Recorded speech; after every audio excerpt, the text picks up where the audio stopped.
श्रावण मास का दूसरा सोमवार इस बार 10 अगस्त को पड़ रहा है और इस दिन बहुत ही बड़ा दुर्लभ संयोग हमारे बीच में आ रहा है, क्योंकि इस दिन सोम प्रदोष व्रत भी है। प्रदोष शिव जी को अत्यंत प्रिय है और इस बार जो प्रदोष आ रहा है वो श्रावण मास के सोमवार के दिन आ रहा है, जिसके कारण इसकी बहुत ही बड़ी महिमा है। जिस दिन प्रदोष हो उस दिन यदि सोमवार आ जाए तो उसे सोम प्रदोष कहा जाता है। और इस बार ये श्रावण मास में आ रहा है, यानी श्रावण मास के सोमवार के दिन प्रदोष पड़ रहा है, तो ये अत्यंत ही दुर्लभ महासंयोग है। इस दिन श्रावण का महीना है, सोमवार है और प्रदोष व्रत है।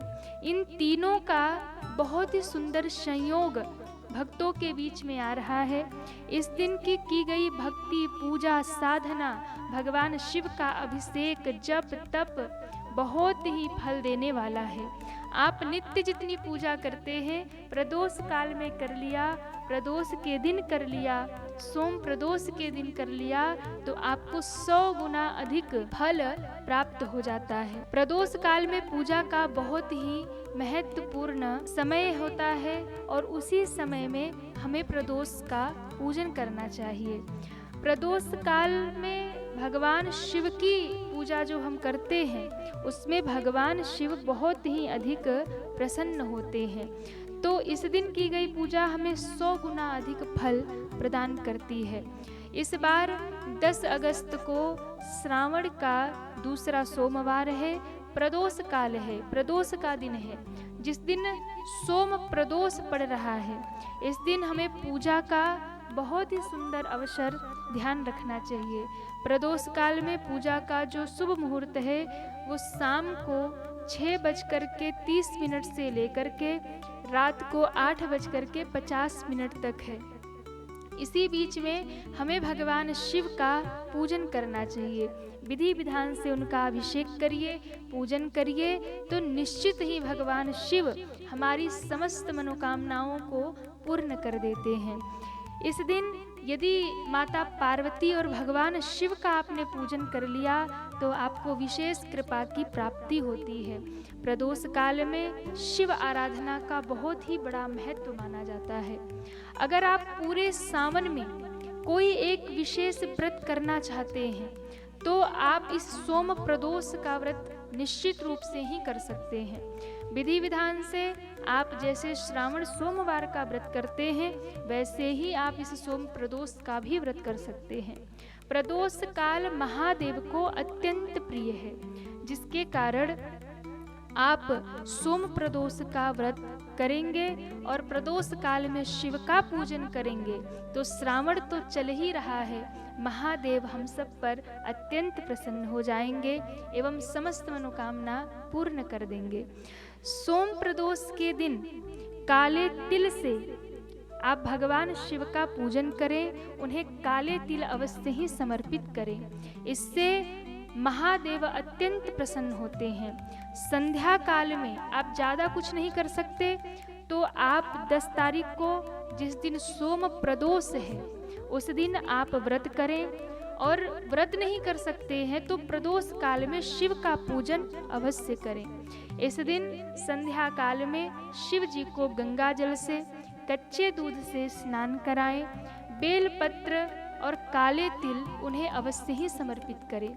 आप चाहें तो और भी चीज़ें हैं, शिव जी को जो जो प्रिय है वो आप समर्पित कर सकते हैं, अक्षत समर्पित करें, दुर्वा समर्पित करें। लेकिन यदि आप कुछ नहीं कर सकते तो केवल कच्चा दूध और गंगा जल से शिव का अभिषेक करें और बिल्व पत्र जो कि महादेव को अत्यंत प्रिय है, बिल्व पत्र शिव जी को समर्पित करें और उसके बाद काले तिल भगवान शिव को समर्पित करें। सोम प्रदोष के दिन, प्रदोष के दिन यदि शिव जी को आप काले तिल समर्पित करते हैं तो इससे घर के कलह क्लेश शांत होते हैं। यदि आपके घर में बहुत क्लेश होता है, कलह होती है, झगड़े होते हैं, तो आप शिव को काले तिल चढ़ाइए। पितृदोष यदि आपके घर में है और उस पितृदोष को समाप्त करना चाहते हैं तो शिव को काले तिल चढ़ाइए। इससे आपके घर की नकारात्मकता दूर होगी, आपके परिवार में सुख शांति का आगमन होगा। शिव मंत्र का आप जप करें और शिव को अपनी मनोकामना अवश्य कहें। शिव पार्वती का पूजन यदि इस दिन आपने कर लिया तो निश्चित ही आप पर शिव जी की, महादेव जी की विशेष कृपा प्राप्त हो जाती है। प्रदोष का व्रत करने से सारे दोष, चाहे वो राहु के हों, केतु के हों, काल सर्प दोष हो, पितृ दोष हो, वास्तु दोष हो, कोई भी किसी प्रकार का दोष क्यों ना हो, यदि आपने प्रदोष का व्रत कर लिया, किसी भी प्रकार का दोष हो, यदि आपने केवल प्रदोष का व्रत कर लिया, जिसका पूजा पाठ फलित नहीं हो रहा हो, वो सच्ची निष्ठा के साथ में यदि प्रदोष का व्रत कर लेता है तो प्रदोष का व्रत करने से, शिव जी का पूजन करने से उसके सारे दोष समाप्त हो जाते हैं और उसकी सारी मनोकामना शिव पूर्ण कर देते हैं, पूरी कर देते हैं। कोई भी आपकी मनोकामना हो, चाहे वो धन की हो, संतान की हो, विवाह की हो, व्यापार की हो, रोग की हो, व्याधि की हो, बीमारी हो, कुछ भी हो, शिव जी सब कुछ हर लेते हैं। शिव जी की आराधना करने से, उनकी कृपा से सारे दोष, दुख, दरिद्र समाप्त हो जाते हैं। और कहते भी तो हैं, दोष हर, दुख हर, पाप हर, हर हर महादेव। तो महादेव ऐसे हैं जो सब हर लेते हैं। ये पूजन प्रदोष काल में हमें करना चाहिए, जिससे शिव अत्यंत ही प्रसन्न होते हैं। प्रदोष काल शिव को अत्यंत प्रिय है। प्रदोष काल क्या होता है, कईयों को ये भी समझ में नहीं आता कि प्रदोष किसे कहते हैं। तो प्रदोष काल क्या है, सूर्यास्त होने के 45 मिनट पहले से लेकर के सूर्यास्त होने के बाद 45 मिनट तक का जो समय है उसे प्रदोष काल कहते हैं, यानी संध्या काल। और उस समय शिव माता पार्वती के संग पृथ्वी का भ्रमण करते हैं। उस प्रदोष काल में जो शिव की पूजा करता है तो महादेव उसे साक्षात अपनी कृपा, माता पार्वती उसे साक्षात अपनी कृपा प्रदान करते हैं। कहा जाता है इस प्रदोष के समय, प्रदोष का जब दिन हो तो संध्या के समय ही हमें शिव का पूजन करना चाहिए, क्योंकि प्रदोष के दिन संध्या काल में ही, प्रदोष काल में ही शिवलिंग का प्रादुर्भाव हुआ था। और इसी समय जो शिव का अभिषेक करता है, जो शिव का पूजन करता है, उस पूजा की बहुत बड़ी महिमा है। आप दिन में 1 लोटा जल चढ़ाएं, दिन में आप 1 लोटा जल चढ़ाएं और प्रदोष काल में 1 लोटा जल आप चढ़ा देते हैं तो आपको 1 लाख लोटा जल चढ़ाने का फल तत्क्षण प्राप्त हो जाता है। इतनी बड़ी महिमा है इस प्रदोष काल की। तो इसलिए जो अभी तक सोमवार का व्रत नहीं रखते हैं, जो अभी तक कोई भी शिव जी का व्रत नहीं रखते हैं, वो इस सोम प्रदोष का व्रत निश्चित रखें, अवश्य रखें। इससे आपको बहुत बड़ी कृपा प्राप्त होती है। इस दिन हमें शिव जी का पूजन कैसे करना चाहिए, इसका हमें विशेष ध्यान रखना है। प्रातः हमें स्नान करना है और प्रातः स्नान करके सबसे पहले हमें व्रत का संकल्प करना है। भगवान शिव का हमें पूजन करना है। सूर्य भगवान को हमें जल समर्पित करना है, सूर्य को अर्घ देना है। जल में गंगा जल मिला करके ही हमें स्नान करना है। स्नान करते समय हमें हर हर गंगे कह करके ही स्नान करना है। शिव का ध्यान करते हुए हर हर महादेव शंभु काशी विश्वनाथ गंगे ऐसा कहते हुए स्नान करिए। उसके बाद में हाथ में गंगा जल लेकर के, दक्षिणा लेकर के अपना नाम और अपने गोत्र का नाम लेकर व्रत का संकल्प करिए। सूर्य भगवान को 1 लोटा जल अवश्य ही समर्पित करिए। इसके बाद आपकी जो भी मनोकामना है आप भगवान शिव से कहिए, हे महादेव, हे शिव, हे भोलेनाथ, हम इस मनोकामना के लिए इस प्रदोष का व्रत धारण कर रहे हैं। आप हमें अपनी कृपा प्रदान करिए, अपने चरणों में भक्ति प्रदान करिए और हमारी मनोकामना पूर्ण करिए। संध्या काल में आपको बेलपत्र, दुर्वा, दूध, दही, शहद, घी, शक्कर इत्यादि लेकर के भगवान शिव का पूजन करना है। यदि आपके घर में शिवलिंग है तो बहुत अच्छी बात है, आप उनका अभिषेक करिए, अथवा तो आप किसी मंदिर में भी जा कर के शिव का अभिषेक कर सकते हैं। अथवा कुछ भी सुविधा ना हो तो किसी बेल के वृक्ष के नीचे से पवित्र मिट्टी लेकर के, या किसी तीर्थ की मिट्टी हो या फिर किसी पवित्र नदी के तट की मिट्टी लेकर के आप उससे शिवलिंग का, मिट्टी का पार्थिव शिवलिंग बना करके उससे भी आप शिव का अभिषेक कर सकते हैं। और इसकी बहुत बड़ी महिमा है। सबसे पहले ओम नमः शिवाय लिखकर एक बेलपत्र आपको नीचे रखना है, उसके ऊपर पार्थिव शिवलिंग का निर्माण करना है और फिर ऊपर से एक बेलपत्र शिव को समर्पित करके उनका अभिषेक करना है। गंगा जल से, दूध से, दही से, घृत से, शहद से और शक्कर से शिव का अभिषेक करें। आपके पास ज़्यादा कुछ नहीं है, थोड़ी थोड़ी वस्तुएं से भी आप शिव का अभिषेक कर सकते हैं। प्रदोष काल में शिव के पूजन में एक विशेष उपाय करिए।